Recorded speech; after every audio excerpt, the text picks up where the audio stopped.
Did you know that faith comes by hearing, and hearing by the Word of Yah? My goal is to bless you with the Word. Listen to it while you're driving. Listen to it while you're walking along the way. Listen to it when you lay down at night. Listen to the Word. Exodus chapter 18 through chapter 20. Now Yitro, the priest of Midian, Moshe's father-in-law, heard about all that Yahweh had done for Moshe and for Israel, his people, how Yahweh had brought Israel out of Egypt. After Moshe had sent away his wife Zipporah and her 2 sons, Yitro, Moshe's father-in-law, had taken them back. The name of the one son was Gershom, for Moshe had said, I have been a foreigner in a foreign land. The name of the other was Eleazar. My power helps, because the power of my father helped me by rescuing me from Pharaoh's sword. Yitro, Moshe's father-in-law, brought Moshe's son and wife to him in the desert, where he was encamped at the mountain of the Most High. He sent word to Moshe, I, your father-in-law Yitro, am coming to you with your wife and her 2 sons. Moshe went out to meet his father-in-law, prostrated himself, and kissed him. Then, after inquiring of each other's welfare, they entered the tent. Moshe told his father-in-law all that Yahweh had done to Pharaoh and the Egyptians for Israel's sake, all the hardships they had suffered while traveling, and how Yahweh had rescued them. Yitro rejoiced over all the good that Yahweh had done for Israel by rescuing them from the Egyptians. Yitro said, Blessed be Yahweh, who has rescued you from the Egyptians and from Pharaoh, who has rescued the people from the harsh hands of the Egyptians. Now I know that Yahweh is greater than all other gods, because he rescued those who were treated so arrogantly. Yitro, Moshe's father-in-law, brought a burnt offering and sacrifices to the Most High, and Aharon came with all the leaders of Israel to share the meal before the Most High with Moshe's father-in-law. The following day, Moshe sat to settle disputes for the people, while the people stood around Moshe from morning till evening. When Moshe's father-in-law saw all that he was doing to the people, he said, What is this that you are doing to the people? Why do you sit there alone with all the people standing around you from morning till evening? Moshe answered his father-in-law, It's because the people come to me seeking God's guidance. Whenever they have a dispute, it comes to me. I judge between one person and another, and I explain to them the Most High's laws and teachings. Moshe's father-in-law said to him, What you are doing isn't good. You will certainly wear yourself out, and not only yourself, but these people here with you as well. It's too much for you. You can't do it alone by yourself. So listen now to what I have to say. I will give you some advice, and the Most High will be with you. You should represent the people before the Most High, and you should bring their cases to the Most High. You should also teach them the laws and the teachings, and show them how to live their lives and what work they should do. But you should choose from among all the people competent men who are Most High fearing, honest, and incorruptible to be their leaders, in charge of thousands, hundreds, fifties, and tens. Normally, they will settle the people's disputes. They should bring you the difficult cases, but ordinary matters, they should decide themselves. In this way, they will make it easier for you and share the load with you. If you do this, and the Most High is directing you to do it, you will be able to endure, and all these people too will arrive at their destination peacefully. Moshe paid attention to his father-in-law's counsel and did everything he said. Moshe chose competent men from all Israel and made them heads over the people, in charge of thousands, hundreds, fifties, and tens. As a general rule, they settled the people's disputes. The difficult cases they brought to Moshe, but every simple matter they decided themselves. Then Moshe let his father-in-law leave, and he went off to his own country. In the 3rd month after the people of Israel had left the land of Egypt, the same day they came to the Sinai desert. After setting out from Rephidim and arriving at the Sinai desert, they set up camp in the desert. There in front of the mountain, Israel set up camp. Moshe went up to the Most High, and Yahweh called to him from the mountain.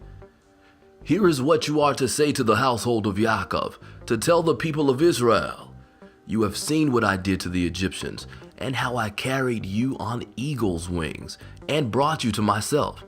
Now, if you will pay careful attention to what I say, and keep my covenant, then you will be my own treasure from among all the peoples, for all the earth is mine.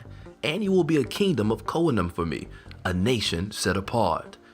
These are the words you are to speak to the people of Israel. Moshe came, summoned the leaders of the people, and presented them with all these words which Yahweh had ordered him to say. All the people answered as one, "Everything Yahweh has said, we will do." Moshe reported the words of the people to Yahweh. Yahweh said to Moshe, "See, I am coming to you in a thick cloud, so that the people will be able to hear when I speak with you, and also to trust in you forever." Moshe had told Yahweh what the people had said, so Yahweh said to Moshe, "Go to the people. Today and tomorrow separate them for me by having them wash their clothing, and prepare for the third day. For on the third day, Yahweh will come down on Mount Sinai before the eyes of all the people. You are to set limits for the people all around and say, 'Be careful not to go up on the mountain or even touch its base. Whoever touches the mountain will surely be put to death. No hand is to touch him, for he must be stoned or shot by arrows.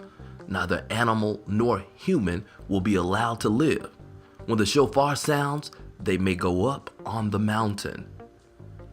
Moshe went down from the mountain to the people and separated the people for the Most High, and they washed their clothing. He said to the people, "Prepare for the third day. Don't approach a woman." On the morning of the third day, there was thunder, lightning, and a thick cloud on the mountain. Then a shofar blast sounded so loudly that all the people in the camp trembled. Moshe brought the people out of the camp to meet the Most High. They stood near the base of the mountain. Mount Sinai was enveloped in smoke because Yahweh descended onto it in fire. Its smoke went up like the smoke from a furnace, and the whole mountain shook violently. As the sound of the shofar grew louder and louder, Moshe spoke, and the Most High answered him with a voice. Yahweh came down onto Mount Sinai to the top of the mountain. Then Yahweh called Moshe to the top of the mountain, and Moshe went up. Yahweh said to Moshe, "Go down and warn the people not to force their way through to Yahweh to see him. If they do, many of them will perish. Even the Kohanim who are allowed to approach Yahweh must keep themselves holy. Otherwise Yahweh may break out against them." Moshe said to Yahweh, "The people can't come up to the Mount Sinai, because you ordered us to set limits around the mountain and separate it." But Yahweh answered him, "Go, get down, then come back up, you and Aharon with you. But don't let the Kohanim and the people force their way through to come up to Yahweh, or he will break out against them." So Moshe went down to the people and told them. Then Yahweh said all these words, "I am Yahweh, your power, who brought you out of the land of Egypt, out of the abode of slavery. You are to have no other powers before me. You are not to make for yourselves a carved image or any kind of representation of anything in heaven above, on the earth beneath, or in the water below the shoreline. You are not to bow down to them or serve them, for I, Yahweh, your power, am a jealous power, punishing the children for the sins of the parents, to the third and fourth generation of those who hate me, but displaying grace to the 1,000th generation of those who love me and obey my mitzvah.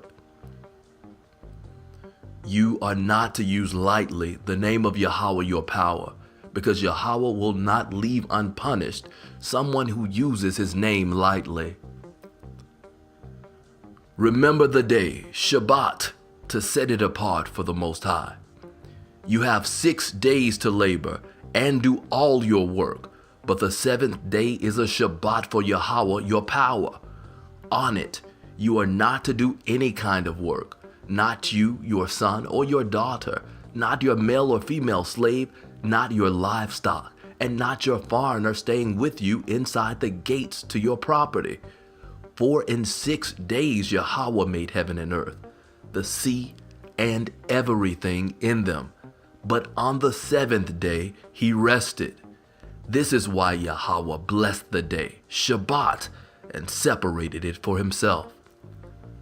Honor your father and mother, so that you may live long in the land which Yahweh your power is giving you.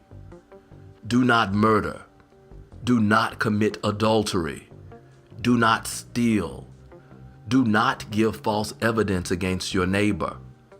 Do not covet your neighbor's house. Do not covet your neighbor's wife, his male or female slave, his ox, his donkey, or anything that belongs to your neighbor. All the people experienced the thunder, the lightning, the sound of the shofar, and the mountain smoking. When the people saw it, they trembled. Standing at a distance, they said to Moshe, "You speak with us, and we will listen, but don't let the Most High speak with us, or we will die." Moshe answered the people, "Don't be afraid, because the Most High has come only to test you and make you fear him, so that you won't commit sins." So the people stood at a distance, but Moshe approached the thick darkness where the Most High was. Yahweh said to Moshe, "Here is what you are to say to the people of Israel. You yourselves have seen that I spoke with you from heaven. You are not to make with me gods of silver, nor are you to make gods of gold for yourselves. For me, you need make only an altar of earth. On it you will sacrifice your burnt offerings, peace offerings, sheep, goats, and cattle. In every place where I cause my name to be mentioned, I will come to you and bless you. If you do make me an altar of stone, you are not to build it of cut stones, for if you use a tool on it, you profane it. Likewise, you are not to use steps to go up to my altar, so that you won't be indecently uncovered.